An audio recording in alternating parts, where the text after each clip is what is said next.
So I think we shouldn't really focus on this question, what was your GPA? Just because it can be really misleading. I know a lot of people who with perfect 4.0s who did not get in, and a lot of people with like one student with a 3.6 actually got into UCLA. My GPA was a 3.89.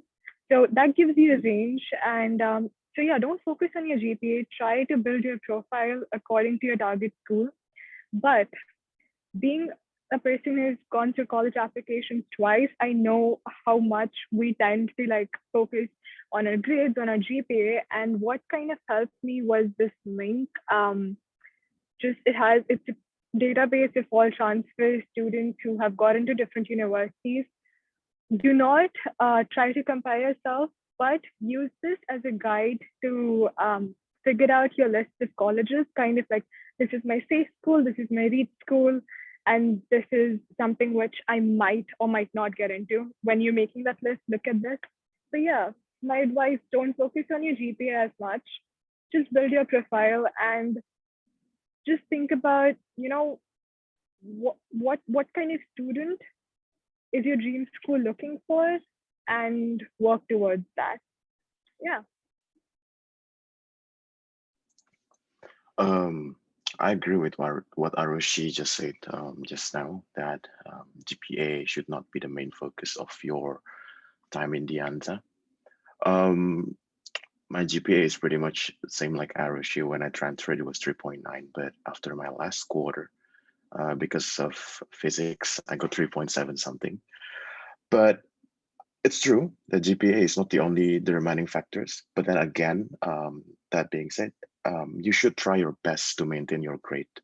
So not be, don't just wing it because we say that, oh, GPA is not important. People with 3.6, people with 3.5 can get into good universities, and you start to lower your expectations and start to, decline your grades and stuff. That's not good either. So maintain your GPA as best as you can, but don't put too much strain on it. Don't stress too much on it. If you have already done what you could, and you already know that you push your limits, I think that's all right. And other factors that I think is also really important when you're applying to universities or activities and your involvement in the community. So you have to be you have to market yourself out there by having these activities such as joining extracurriculars, which I have stated previously. For computer science in the Anza, we have several clubs that are really nice, like Developers Guild, Women in Computer Science, Competitive Programming. You don't really need to be super active or super outstanding in the club, but just involve yourself and gather together so you can put it in your resume later on, learn how the club works. I think that would be really important too, other than just GPA. Also, if you have volunteer, that would be great too. Some of my friends, they join nonprofit organizations when they were still in the Anza. The activities that they did were really simple. So, they clean trash on the beach, help teaching in the kindergarten, but I think it's very impactful towards the community, and I think that's what the universities are looking for. Yeah, I really want to agree and echo what Arushi and Elvin said. To be honest, I actually don't remember what my GPA was, but probably 3.9 range, I think. But same as what Elvin said, it tanked when after physics anyway. So it is what it is. But yeah, like GPA isn't everything, as Arushi and Elvin has said. When you go out into the working world, nobody's gonna look at it that much anymore. Once you get your first internship, your first job. But again, like what Elvin said, it's not an excuse to lower your expectations or slack or not work as hard. You still have to work as hard, and you push yourself and be better for yourself. And then if you get into your dream school, that's good, you achieved what you want. But even if you don't, you know that you put in your best. And I believe that it doesn't matter where you go to, it's how your attitude is throughout your entire career, your path, right? So as long as you keep the momentum going, no matter where you go, you'll still be successful at the end of the day.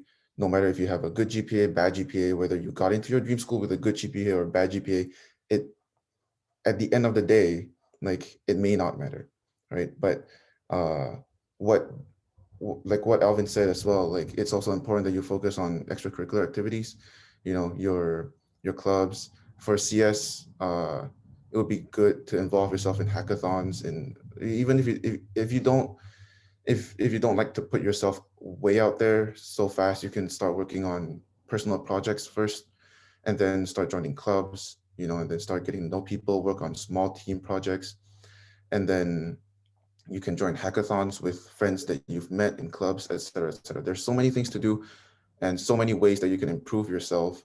And it would be more beneficial for you to do that than just to focus on your GPA alone in order to transfer.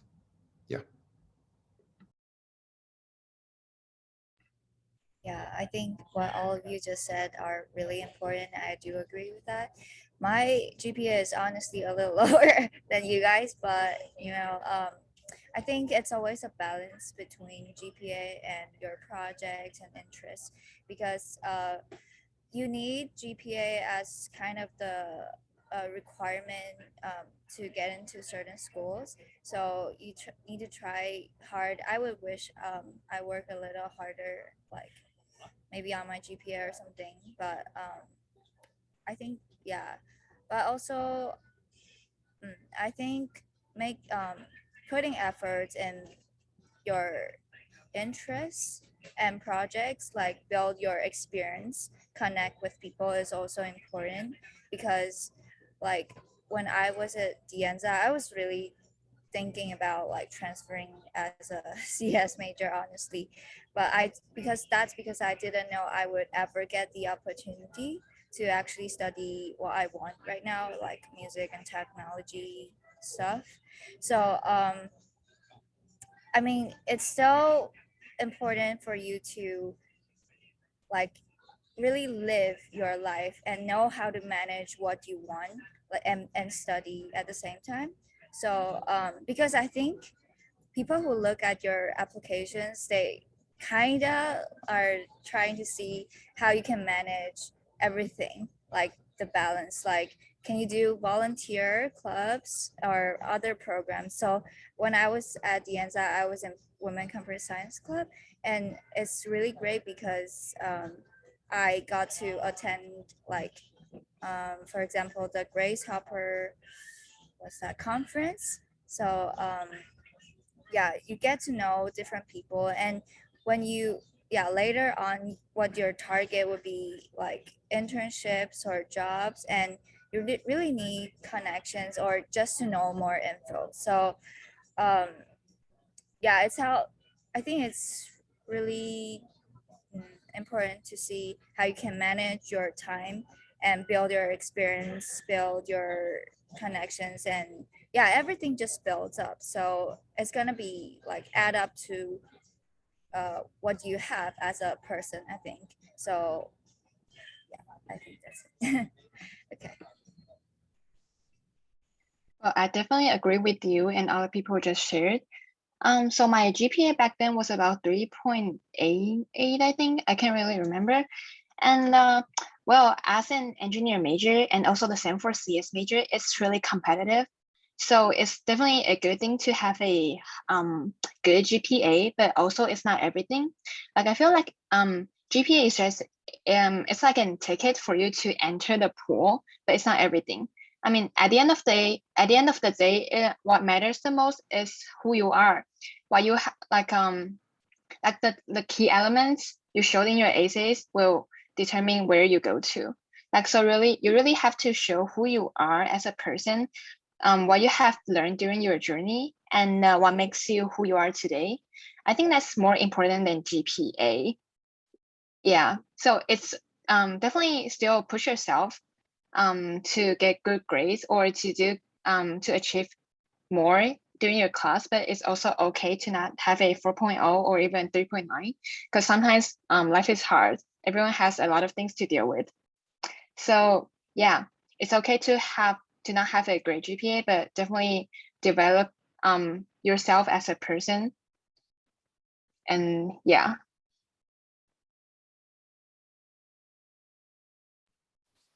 Oh, sorry. forgetting. Okay, so I think GPA is a tough one because, you know, it's necessary from the university side because they're trying to judge people from different, I mean, from the same college, but it's I mean, it's really bad on the students, right? It doesn't account for people's situations. I mean, when I was at the Anza, right, I had friends who were, you know, along with taking the courses I was taking, they're working to support themselves or their families, or their, I had a friend who was living in her car and still taking the same classes as me. And, you know, those things, they just don't factor in. So, you know, it's a really tough thing to get around. And they do, I mean, they definitely don't just look at GPA, but it's something that, you know, you have to try to find a way to keep up. So one advice that I could try to give, which is I think similar to a few other people said it here as well, is there's a lot to be said about being tactical about, you know, what courses you're taking and how to make sure that you don't slip up while you're in the Anza. So use Rate My Professor religiously, like make sure you know what professors you want to take your courses with, because you have a lot more flexibility here than you would at a university. And in general, the courses are supposed to be a bit easier. I had you know, I had a few lucky steps and I made some bad decisions as well. So for example, I had already padded out, I think 27 or 30 something credit hours because of my AP exams and A levels, which is how I was able to finish TAG in 1 year and go after 3 quarters. But I actually missed out on getting into UCLA because I, you know, for even though I didn't have to take physics, which I guess seems to have a pretty bad reputation, I ended up taking Calc C for, even though I didn't need it, and I ended up with a C in my second quarter. And because I've been put on whatever it was they asked for my grades in the next quarter, and they ended up not accepting me. So you know, things like that can happen. And I think the best way to get around it is to be really tactical about it. Keep in mind what your situation is and do the very best you can, and plan it out so that, you know, outside factors don't affect, you know, your future. Yeah, but definitely take advantage of the easy classes at the Anza while you're here, however much you can. So because I was able to finish the TAG form in 1 year, I was able to switch majors because I transferred to UIUC as a political science major. But because I had all of my gen eds covered, I was able to complete a totally different program in UIUC once I actually, you know, decided that I didn't really want to do political science. And of course, you know, keep in mind that it's not the only thing they look at. That's absolutely true. Look at clubs, look at, you know, kind of developing, you know, your personality, that all colleges are going to look at in your application. They're going to take into account who they think you are, and what kind of person they're looking for. So it's not all about GPA, but keep it in mind at the same time. It's a tough question. Yeah, that's all I'll say on that. Thank you all for sharing your experience with that. I know that's kind of like it's almost like asking someone like how much they weigh. But I mean, yeah, I think it's really good to kind of hear each of your perspectives on that topic, and kind of how our students can really, I guess, deal with it for themselves, you know, because like you said, it can be so stressful trying to maintain a GPA, and then you start realizing like, oh my gosh, my life is falling apart or something. So thank you all for sharing that. All right. So when did you start working on your applications? And then do you have any suggestions on when our students should start working on theirs as well? Well, I kind of started working with on my applications towards the end of October, just because there were a lot of activities which I was organizing, hosting in October, which I really wanted to include in my essays. But that is kind of late. I think this is the perfect time to get started with working on your applications. Go to the questions, make sure that you draft your essays out, get your friends to read it, get the counselors to read it, and just don't wait for the last minute. It can get really, really stressful, and you do not want to do that with your classes, because this is the first quarter, and I think most of you will be taking Math 1D or classes of that level, and you don't want to, you know, have that all of these things coming together and stressing you out. So this is the best time to get started. Start working on your essays and just ace them. You guys got this. I started to write the outline for my essays about 2 months before the due date. So if I'm not mistaken, the UC apps due in the end of November. So I started about at the end of September or so, but I didn't really get into it intensely until October. I think it was just like Arushi said, considering that you guys are applying, it means that you've been probably staying in the Anza for about 2 years. And at the time when you're writing the essay, you're taking some of the advanced classes. For example, like what Arushi just said just now, Math 1D. I was with her during that quarter taking Math 1D, and you have to write the essays, juggling between other class, computer science classes, clubs and stuff. It would be super, super hard. But yeah, so I would say that start early. Definitely start early. I was procrastinating, definitely, and it was not a good thing because for the essay, the more you revise it, the better it is. So ask more people, ask your friend, ask your family to revise it. Ask your friends who have transferred previously to let you see their essays and get some inspirations from it. Inspirations can come from many many many things. So just get all those resources and learn from it and start early. Also, I don't know about the other universities, but you need to check for other universities for the deadline. But I would say, yeah, you need to start early for that. Don't procrastinate like what I did. So yeah. Yeah, Um, I oh, agree sorry. with, oh, I'm really sorry. it's okay. I agree with what Alvin said, don't procrastinate. I started thinking about writing it in August, and then I didn't actually start writing it until October. So yeah, so I spent probably about a week and change for each essay for the UCs. And then it went through like a couple revisions. I got like my tutors from high school to like look at it for me, my parents, my friends, and yeah, like what Alvin said, but it's only beneficial to you, like whatever criticism that the people around you can give, it will only give you more perspective into how you can make your application stronger.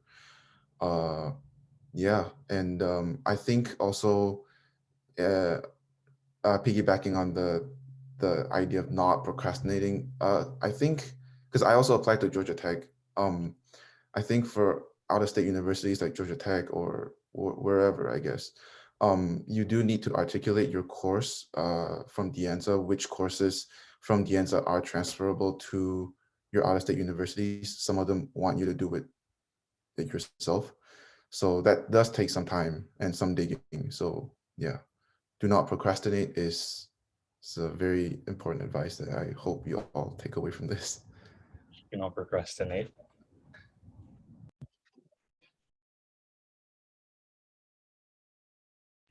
I'm not sure what was it Kale was saying? Oh, sorry, I was unmuted. I was making notes of that. Okay, okay. Great. Well, yeah, I definitely agree with all of you guys. Like, try your best not to procrastinate, even though I did too. Yeah, like Alvin was saying, like, maybe you started thinking about it maybe like September, but actually doing it was already October. But I think if you have to procrastinate, like at the end, I think it's nice if you could start building, know how do you want to build your essays, like what you want to write about as stories about yourself, and building a profile earlier so that you could like import them to your essay actually, so that might help too. um Also, like everyone was saying, because it was fall 2019 for me when I was doing the application thing, it was a very busy time. I was taking 5 classes, also doing tutoring and club and volunteer at the same time. I was super depressed, honestly. It was too much thing to take care of. yeah, so it's definitely great if you could start like thinking about in summer and just execute it, and maybe like September, October, just leave time for yourself, because you will need time to write and then peer review, ask your friends to review it, or ask like other professors maybe, or like family. And also you might, for out of state schools, later on you will need like professor recommendation letter. So yeah, you need to plan out for that. They will take time, and you need to leave time for them to do those things too. So yeah, that's Well, for my case, I think it's totally fine to procrastinate as long as you think beforehand. So for my case, I started to think about what I wanted to write in maybe July or June. So it was pretty early, and you also have to do your own research as early as possible. Like you have to do you have to search for like for the deadline of the application and what kind of school they are, what kind of students they are looking for, some of their mission statement, some of their core value, what kind of students they like to take in. So I think that's something you should start as soon as possible. And also you have to start exploring who you are, what you value the most, what kind of person you are, what's your personality, what makes you who you are today. I think that's the most important when you are writing your essays. And that will take you a few months to figure everything out. And as long as you figure everything out, it's not it won't take long for you to writing the essay. I think I wrote my essay about in October as well, but I didn't really spend too much time on it because I already know what I wanted to write, so I can finish them early. And you will also want maybe 1 or 2 people at least to proofread your essays, because you don't want to make any grammatic errors, things like that. And it really depends on you if you want more people to proofread for you, because sometimes too many suggestions will make you confused. So it really depends on you. But definitely start thinking early, and it's okay to start writing later.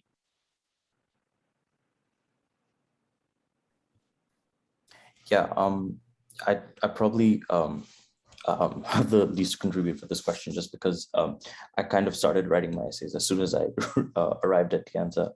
By the as soon as the fall quarter started, I was opening up applications. So I would not recommend that if you can avoid it, just because you really want to already have some idea of a story as a transfer applicant. Colleges are looking at things that you have accomplished, in your time at community college, maybe it's even high school, but they're looking for a story about yourself. So you do want to, in the leading up, before you even think about your application, you want to look into, coming up with some kind of accomplishments, some things that you're proud of, so that when it actually becomes time to write about yourself, which is what a lot of these essays are all about, a lot of the application is about, you have something to say, like I was in this club, or I organized something, I had a leadership role, I had a personal project. Those things are really useful, and they'll make your life a lot easier when it comes time to actually apply for things. I mostly, ended up writing about high school, but yeah, I think that's that's all I have to say. Thank you. So our next question is going to be not as focused on the application. Sorry, here. Okay. So it's actually, how are the upper division classes different that you're taking now? Or I know in some of your cases, you're at work now. So how are the upper division courses different at your, ultimately your universities?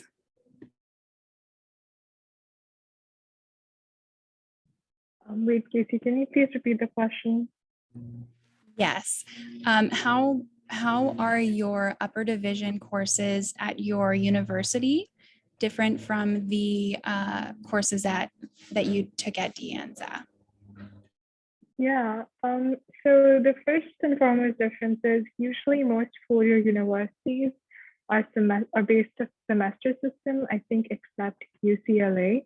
So that's a transition when you move from a quarter system, which is super high paced, to a semester system where things are spaced out, but then there's just more content.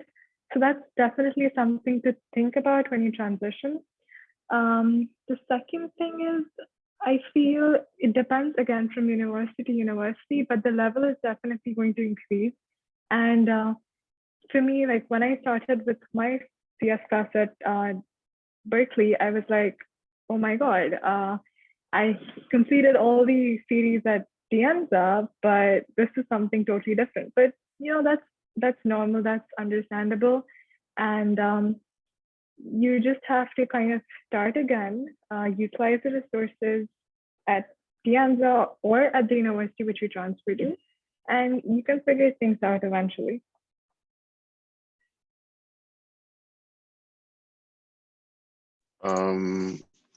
For my experience, pretty much the same like Arushi, because Georgia Tech, it's also a semester system, not a quarter system like in De Anza.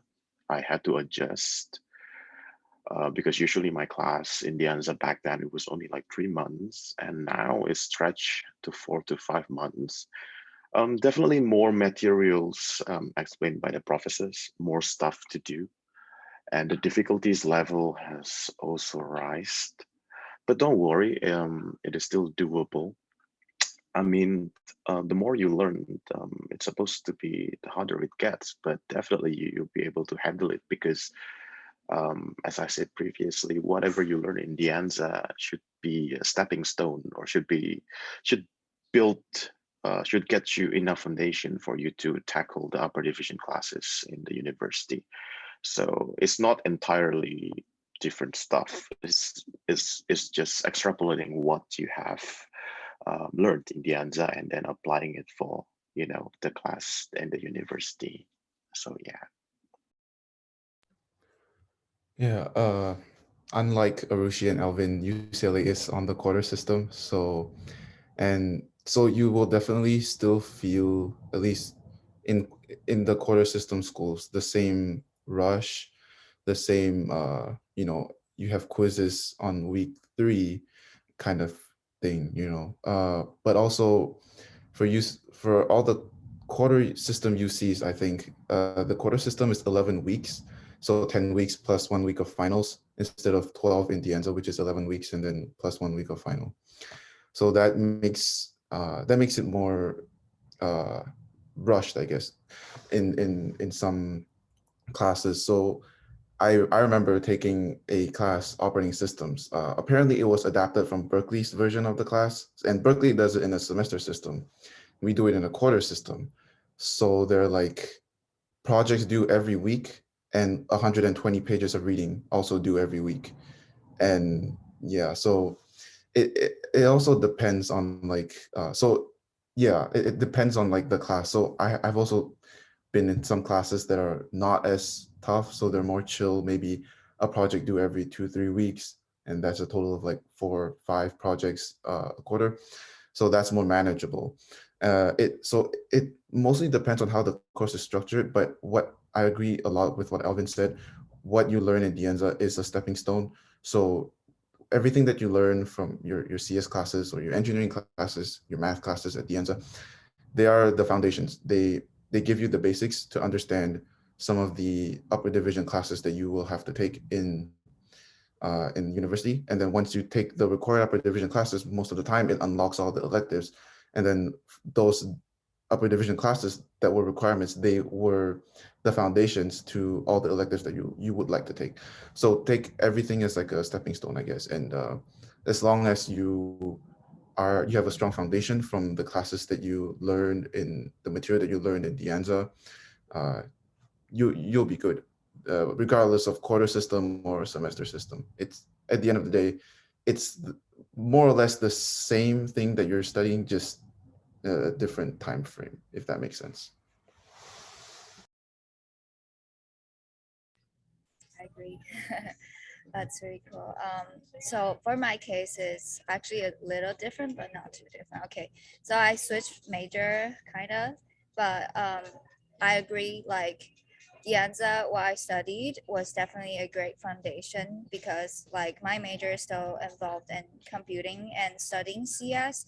Even the math aspect or coding experiences definitely help me even now. So um, for my upper div, I think the most different feeling I would say, because I'm also on quarter system at UC San Diego, so it's not that different in the timing. So what I feel more different was the project based side. So it's like when you're that, at least that's what I felt when I was the Anza. I think it's more like maybe like writing or like math, doing math problems, for example, yeah, coding and yeah. But here, uh, my upper div classes, I need to do projects like a lot, and it's like bigger projects to me, honestly. So that's why I felt kind of different. Um, I'm not sure what else. Would you sorry, Casey, would you mind reminding me like what your questions were?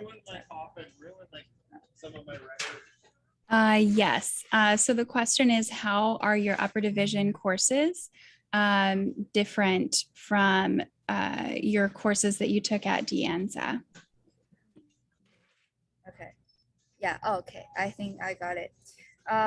So yeah, I think part of the cool thing at you study at the Anza as foundation is nice because like um, I'm here and I am actually taking, for example, a grad course actually, and that's the math aspect and some physics and some coding aspect actually helped me transitioning to now. And yeah, luckily for the past year, I was able to maintain a good GPA still. So I think the experience is not that different, but yeah, you can grab something from your foundations and it will help you a lot in upper div. Okay, so for my case, I feel like classes at a four-year university is very different from the ones at the Anza. Like there's no easy A. I don't know if you've taken Bert Low's math or Dr. Francis physics before. Well, some of my classes are like that. So it requires a lot of work and a lot of time and efforts. But I mean if you work hard, you still can get an A.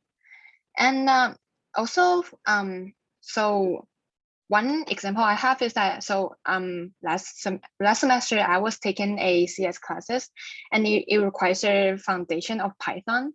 But when I was at the Anza, I only took CS 22A, I think, which is C++. So when I was taking a CS class at Georgia Tech, the professor expected us to know Python already, which I didn't. So I kind of have to pick up the foundation in a month. Yeah, so try to be prepared, but it's okay if you don't. So if you really are worried about the upper classes gonna be hard or difficult in the future, well, you can look at the classes you may have to take online from the university's website. So you can take a look on what kind of classes you may have to take, and then you can try to do your own researches, trying to learn them beforehand online on YouTube or Coursera, whatever the platform is. So yeah, try to be prepared.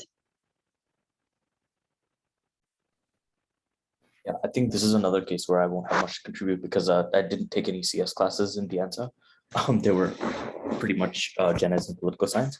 I could say a couple of things like I'll openly state my bias here, which is that I think you should really consider the semester versus quarter system, which I think a few people on the panel have already mentioned. I think it's gonna show up, you know, in university. It's gonna show up in professional life as well.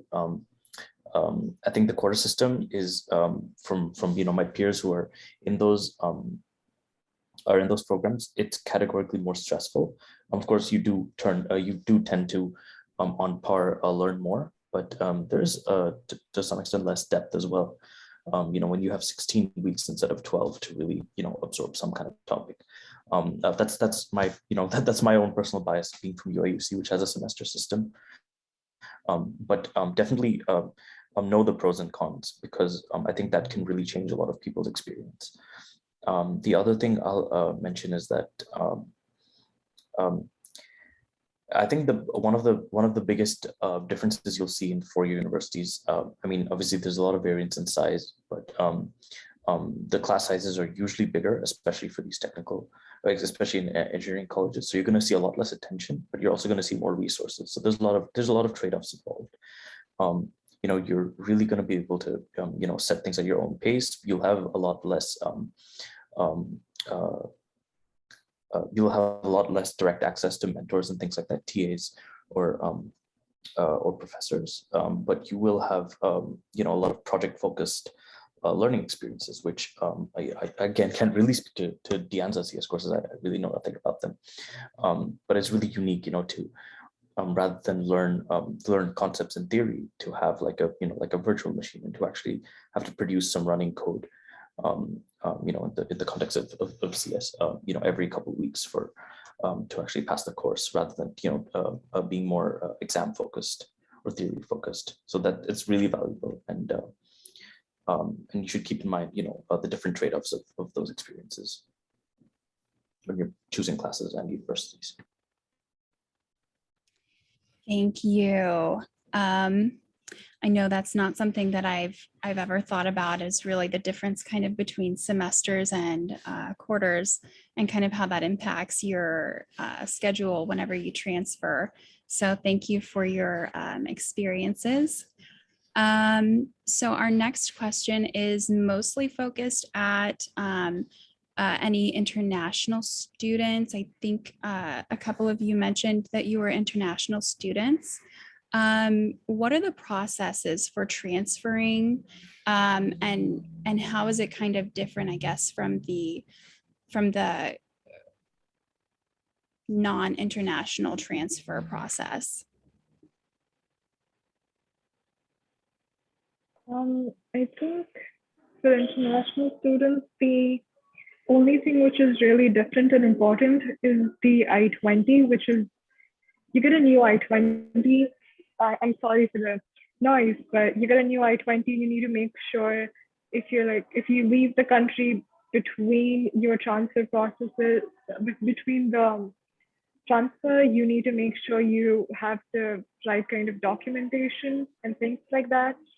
Other than that, I don't think so there's anything which was very different. Sorry, can you repeat the question one more time if you don't mind?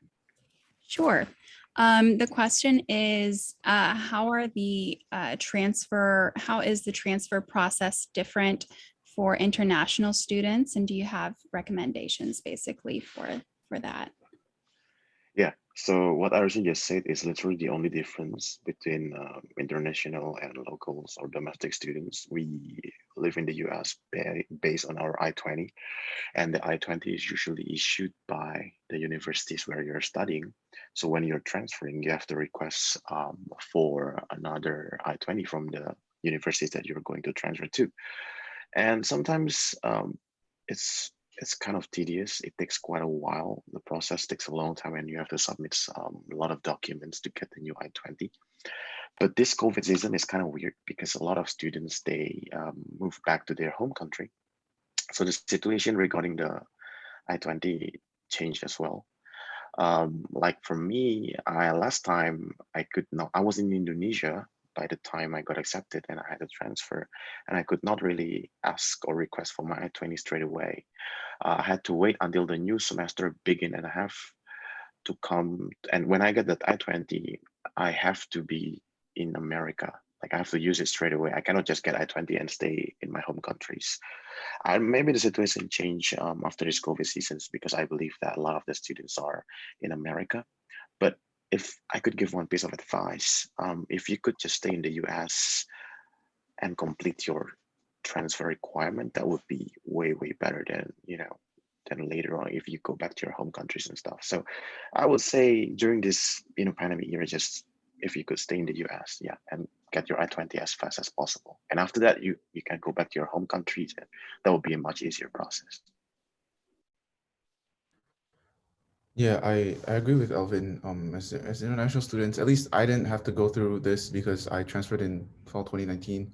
I got my documents in time basically, and there were no weird restrictions, And when COVID happened, all these weird restrictions started popping up, and then those who transferred a year after me was, they had to deal with this. So can't speak too much on that, unfortunately, but I agree with what Elvin said.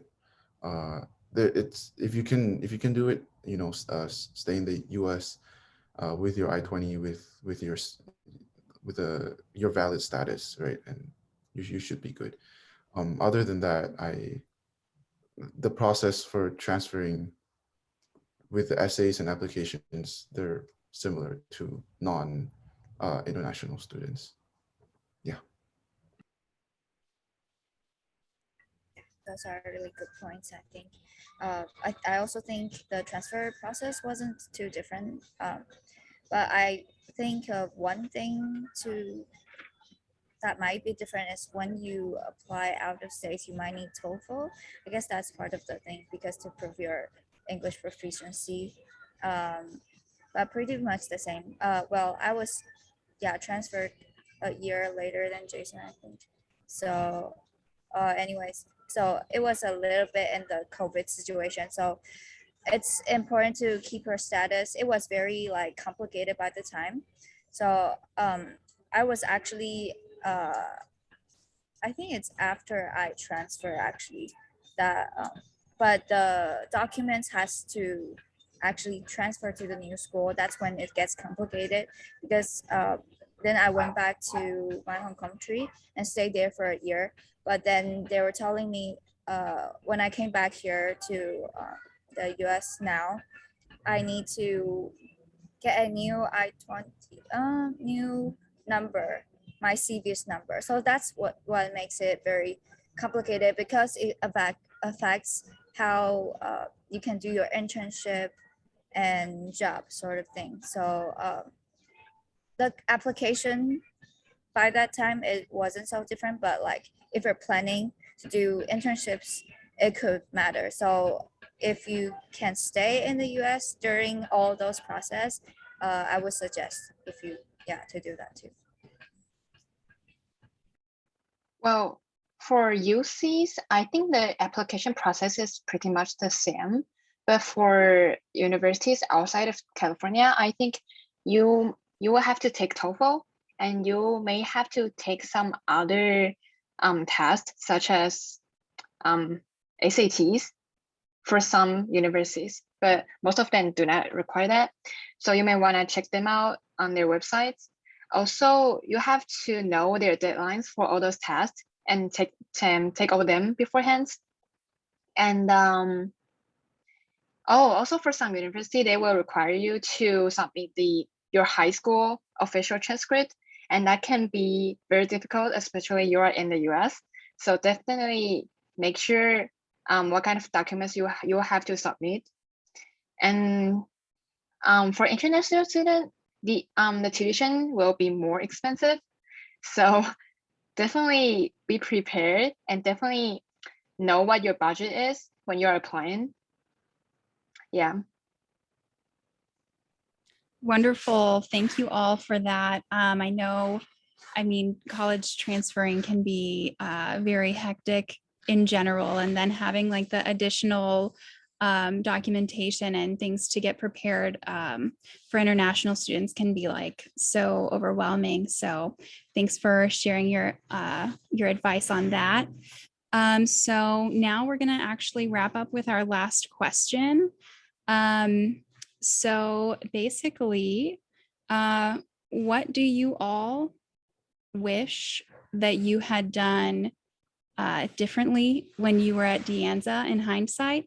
Or what are you glad that you were able to accomplish while you were here, and that you would suggest that our students would do as well? That's actually a tricky question. What would I have done differently? I definitely feel I would just kind of plan out my classes a little bit better, make sure that I am not too stressed during application season, and yeah, just like maybe get more A's and have like a 4.0 or something of that sort. But no, definitely, it was a great time, a great experience. And the best thing was meeting the people I met, organizing the events that we hosted, being a part of VIX, being a part of the Senate, and just, there's friendships and creating those friendships, which I feel I'll have for like my entire lifetime. So yeah, that's the best part. Something that I would have changed in the answer. Quite interesting. Well, definitely grades. Yeah, if I could get a better grades, I would, especially in physics. Okay, I have to talk about the physics in the answer. I wish they have more teacher there. So students didn't need to take Francis. I'm not saying Professor Francis is bad, but wow, his classes is built different. Like, it's kind of crazy. So yeah, I wish I could have gotten a better grades in the Anza. Maybe join a couple more clubs, be more active. But overall, my experience in the Anza was pretty good. It was pretty nice. Some of the teachers are good. Oh, I wish I could get a more recommendation later and build a better relationship with the professor. Yeah, so recommendation later is another important thing if you want to apply to good universities. Get close to your professor. You don't need to be the A students, just, ask a lot. Obviously ask important questions, don't just rubbish questions. Build a good relationship with her or he, and then you can ask for recommendation later.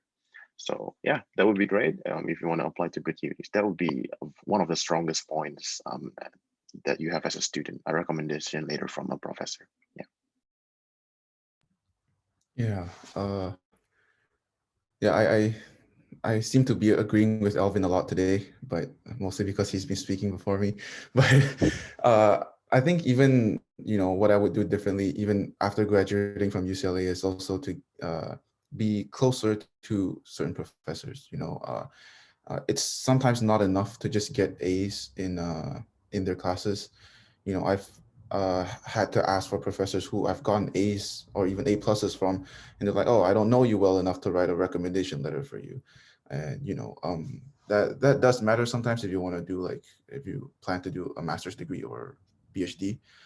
But yeah, and I guess another thing I would do differently would be I would join more hackathons actually. I would like to have that experience. I don't really have much experience in hackathons, so putting myself out there to join hackathons with a group of friends or with even a group of random people that will become friends, that would be something I would like to experience.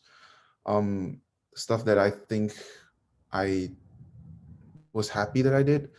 I did tutor a lot at the computer science lab at the Anza, so I was happy I did. I met good friends. I also taught a lot of people. It was fulfilling.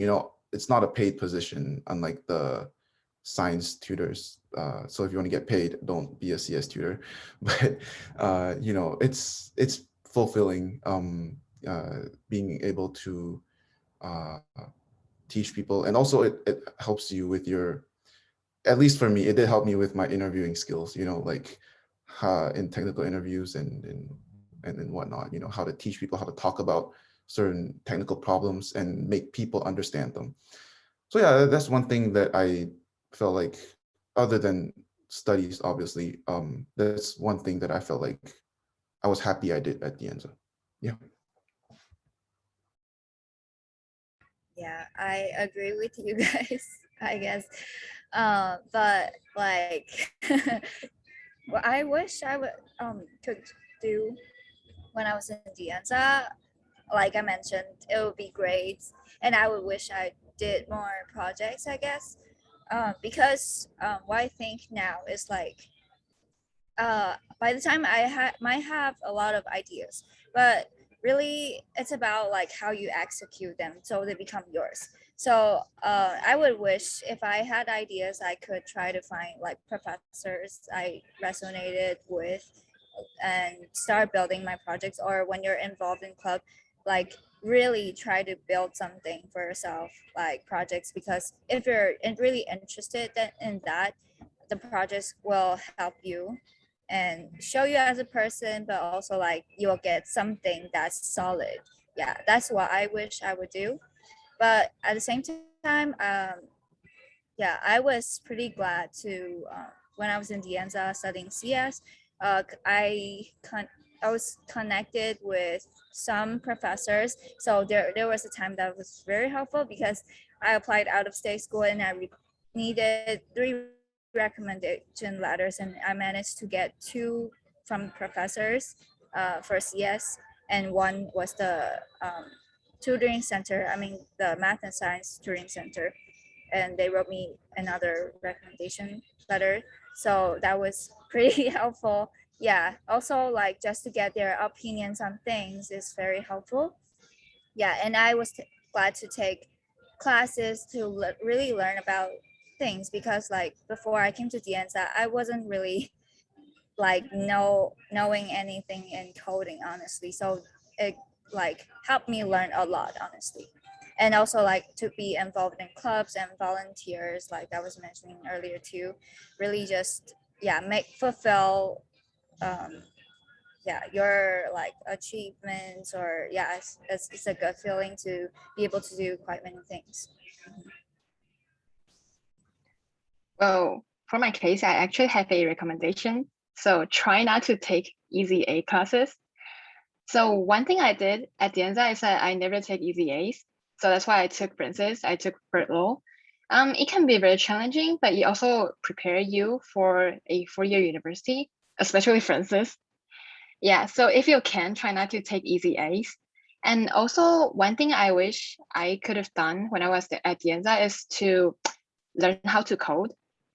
No matter what your major is, coding will come in handy in the future. So definitely learn how to code. And some things I think I did right is that I joined the basketball team, and I don't have any prior athletics experiences, so it was kind of on an impulse, and it was very challenging at a few months, but I learned a lot, and it was a very unique experiences. And I think that's one of the reason I stand out from other applicants.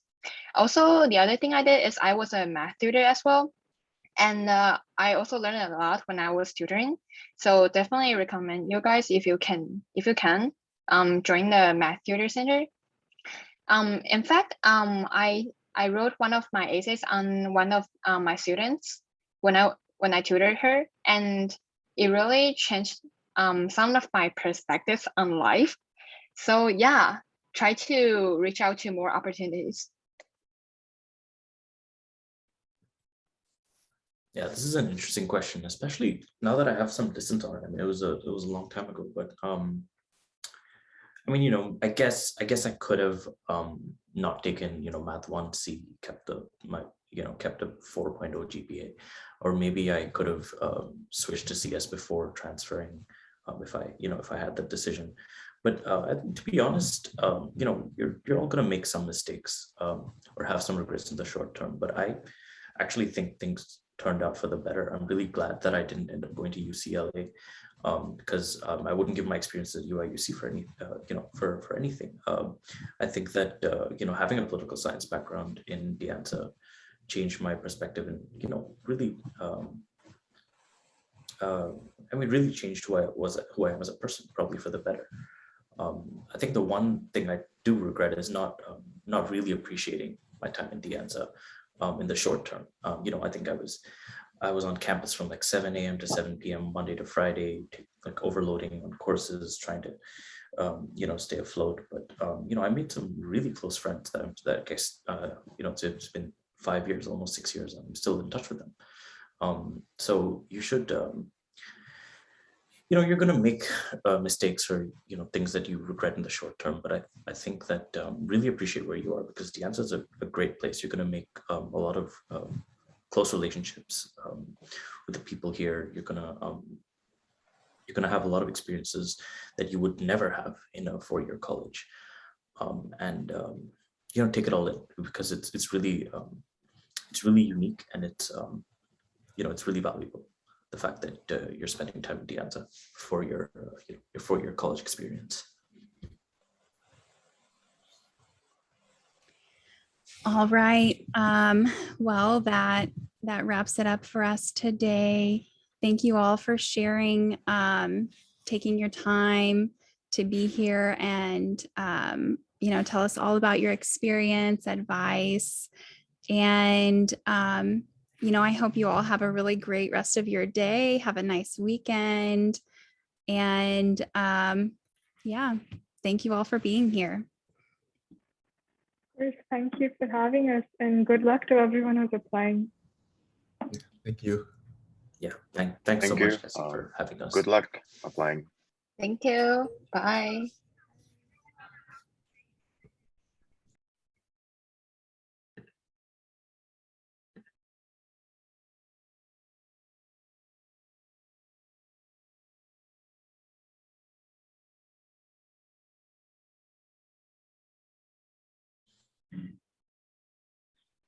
Okay, did we just leave? Can we leave? Yeah, so there won't be any farewell in the main session. So yeah, that's it for the meeting. Thank you guys again for joining. Yeah, thank you for having us. Yeah, thanks. It was a lot of fun.